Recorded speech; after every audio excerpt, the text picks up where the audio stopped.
We all predicted that the Mandalorian would trade Baby Yoda in and regret his decision later on and then go back and save him. So this opening sequence was basically just in place to fill the Mando with doubts about his decision he's about to go through with and fill him with sympathy for this adorable, adorable child. It's not a toy.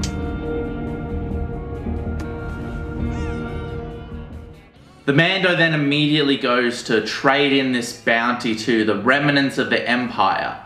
And we get all of these little great moments that are just building the sinister nature of this cute child being taken in by these obvious villains.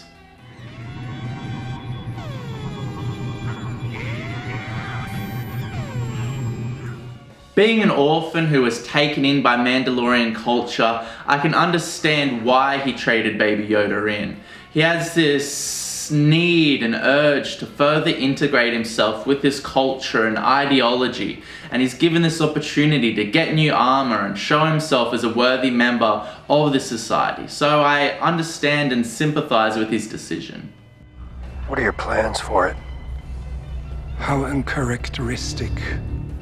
There's another great little Easter egg moment in this episode, just like there has been in the previous two episodes, with this capsule that holds the Mandalorian's pay. There was this moment in Cloud City in Empire where when they were evacuating when the Empire was coming in, and this guy was carrying an ice cream maker because, you know, they had a big budget, but it wasn't massive, so there was still things in the real world that they just integrated as props. So Favreau here takes this old 70s style ice cream maker and he uses it once again as a prop in this show. It's a nice little tip to the hat to the original trilogy and this world that we love.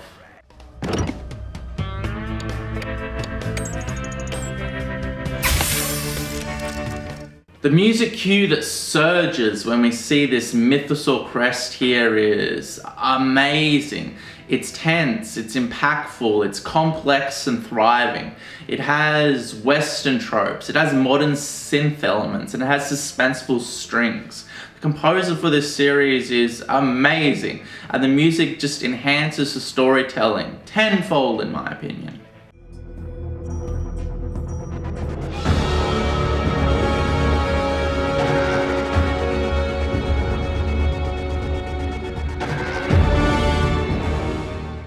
This big guy is obviously played by Jon Favreau.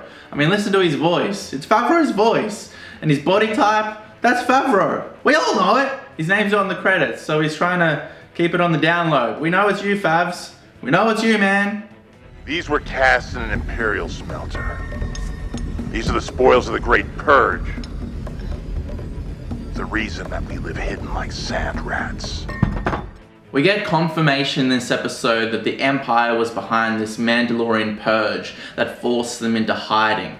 I hope over this entire series there's this bigger storytelling idea of this culture moving from obscurity into social success. I know they're just telling little stories now in a basic kind of way, which I actually enjoy quite a lot, but I would like this show to expand as it moves on and move into bigger ideas and bigger story beats, like this culture moving up the dominance hierarchy.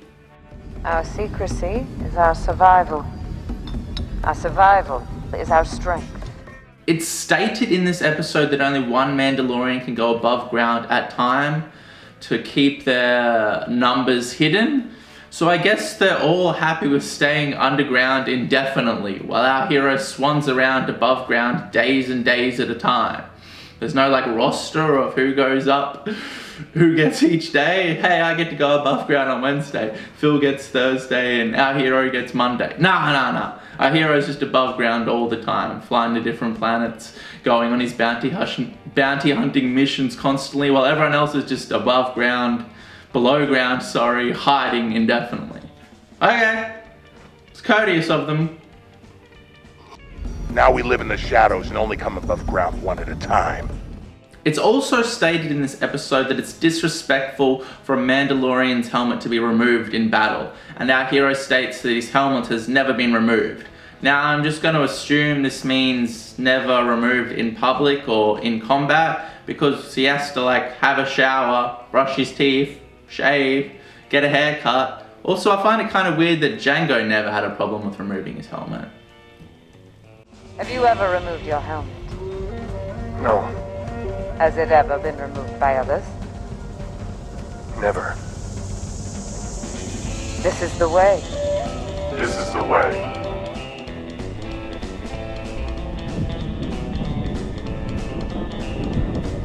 Jane, welcome back. Was your trip productive? Fairly.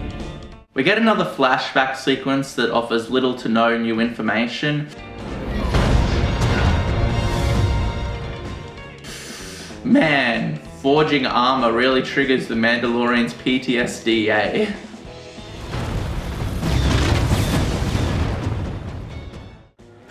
Looks like you're headed to the ocean dunes of Karnak. Aw, man! I wanted to see the ocean dunes of Karlak. Maybe next time. Maybe next time.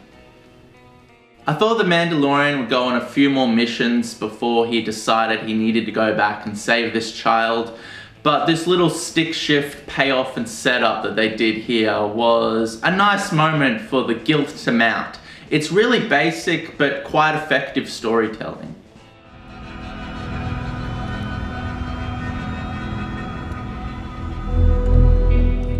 Seeing the child's capsule in the trash really hammered home this momentously somber story beat for our hero. A great little emotional moment, just like, oh, heartbreaking.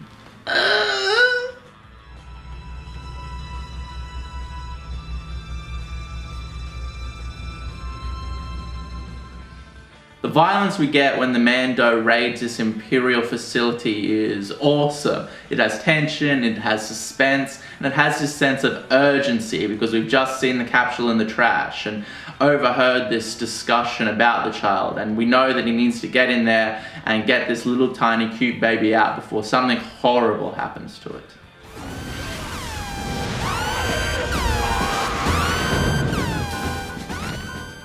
Jesus Christ, man! He just burnt this guy alive! He was gonna clock off in half an hour to go and have dinner with his family! Now he's dead! Burnt alive! That's fucking brutal, man! I'm loving all of these little James Bond style gadgets and tech that the Mandalorian is utilizing. It keeps all of the action fresh and interesting. He's not just blasting every enemy he comes across or running them through the lightsaber. There's new and different ways for each enemy to be destroyed, and it's great.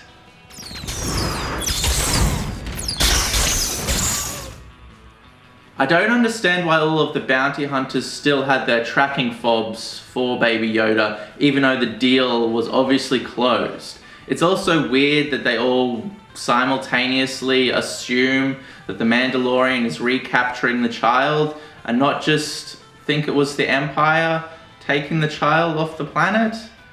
Doesn't make sense to me. Why would you keep the tracking fob after the deal is done, and why or how do they know it was the Mando? I mean, the child's going to be transported at some point by the remnants of the Empire. Why would it not just be that? They're all just like, nah, I can feel it, man. It's that Mando character.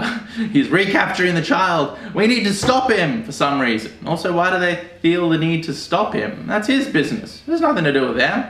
The job's done. They have nothing to do with it, and now he's making this decision on his own will. They're like, nah, you can't recapture the child. We don't want you to, because a reason.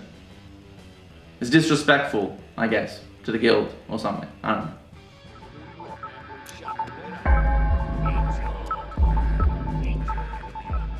The build up to this Western style shootout had the perfect level of suspense. The music swells and soars, and the director went out of her way to cut in all these shots showing our hero being slowly surrounded by these antagonists.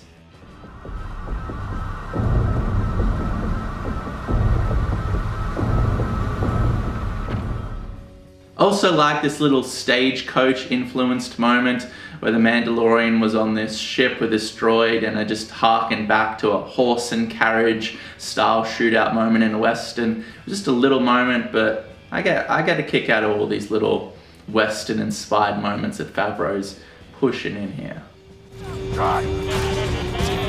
Try!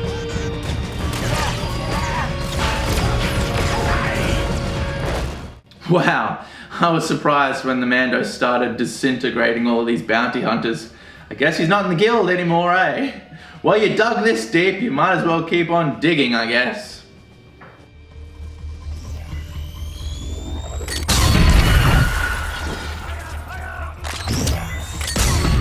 All of the Mandalorians rocking up Deus Ex Machina style felt a bit like the Clone Wars animation to me. It was still a superb action sequence that I wholeheartedly enjoyed, but I couldn't help thinking, how do they know that the Mando was in trouble? I guess word spreads quickly.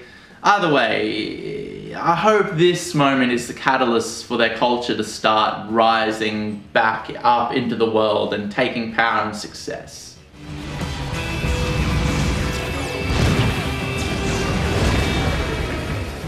This shot as the ship takes off and we see a bird's eye view of all the Mandalorians flying around, attacking the bounty hunters. It looks like a video game, but it looks like a fun video game that I want to play, so I'm on board with it. Great shot, great cinematography.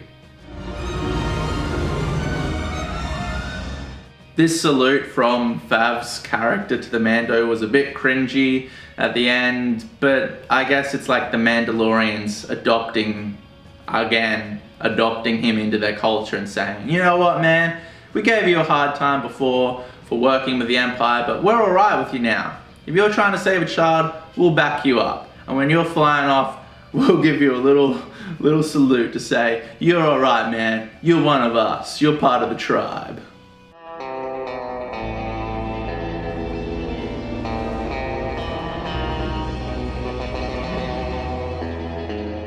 In conclusion, this series isn't immersing me intellectually like The Sopranos or early Game of Thrones did. It's more speaking to 9-year-old Alex in a satisfying manner, and it's well executed for the most part. It's fun, and it's upbeat, and it's interesting. It's not deep or complex. It's not telling complicated storylines with in-depth characters so far. I hope the storytelling does pick up and it does become more deep and intense, but for the moment, I can't really complain.